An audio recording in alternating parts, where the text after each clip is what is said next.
దావీదు గారి ద్వారా విన్నది ప్రాఫెసీ పీరియడ్, అంటే ప్రవచనాత్మకమైన దానికి సంబంధించిన ఈ యొక్క పాత్ర అనేది వాళ్ళలో కొనసాగుతాం. కానీ మనకి మాత్రం ఆయన ఏం చెప్తున్నాడంటే ఇది మర్మము. పౌలు గారు ఎక్కడ బోధించినా కూడా మర్మము అని చెప్పేసి మాట్లాడదాం. ఎందుకంటే పౌలు గారు మిగతా 12 మంది అపోస్తలుల దగ్గర ఏమి నేర్చుకోవాలి. ఆయనకు స్వయంగా యేసుక్రీస్తు వారి ద్వారా బోధించబడిన వాడే ఆయనకు ముందుకు వెళ్ళినట్టుగా మనకి లేఖనాలు అనేవి తెలియజేస్తా ఉన్నాయి. అందుకే సత్య స్వార్థను విభజించటం ఏ బుక్ ఎవరైనా రాశారు, ఇది అన్నిటికి సంబంధించిందా లేదంటే సున్నతి గల వాళ్ళకి సంబంధించిందా?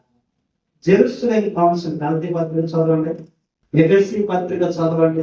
ఈ యొక్క పత్రికలో ఆ యొక్క సారాంశం ఏమై ఉన్నది?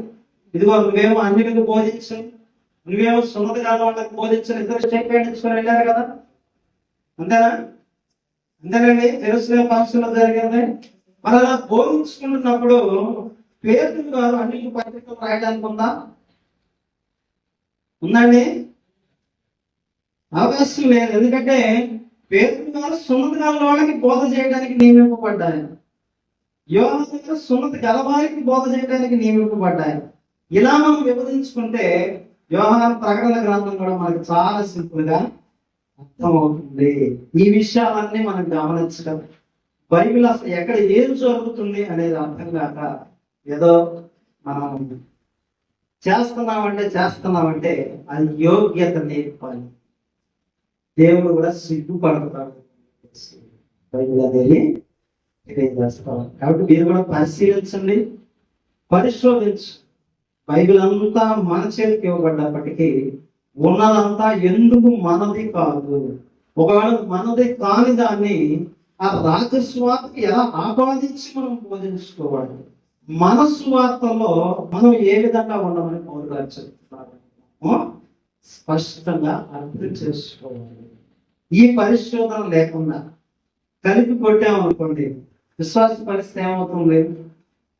మధ్యాకాశంలో ఉంటాడు, ఇటు ఆయన వచ్చినప్పుడు భూమి మీద ఉంటాడు, అంతేనా? మొత్తం తీర్పులు ఎన్ని రకాలండి? ఎన్ని రకాల తీర్పులు ఉన్నాయి మొత్తం మనకి?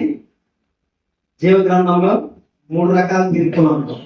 మన మధ్యాకాశానికి వెళ్తేనేమో న్యాయ సింహాసనపు తీర్పు, దాంట్లో పనిష్మెంట్లు ఏమి ఉండవు, ప్రైజెస్ ఉంటాయి. ఆయన భూమి మీదకి వస్తేనేమో సజీవులు లేస్తారు, ఆయన కూడా రాజ్యం చేస్తారు. ధవళ సింహాసనపు తీర్పులో ఉంటేనేమో పూర్తిగా సాధనతో పాటు వెళ్ళిపోతారు. బోధన అర్థం చేసుకోవాలి, గమ్యస్థానాలు అర్థం చేసుకోవాలి, పత్రికలు అర్థం చేసుకుంటా మనం ముందుకు వెళ్ళి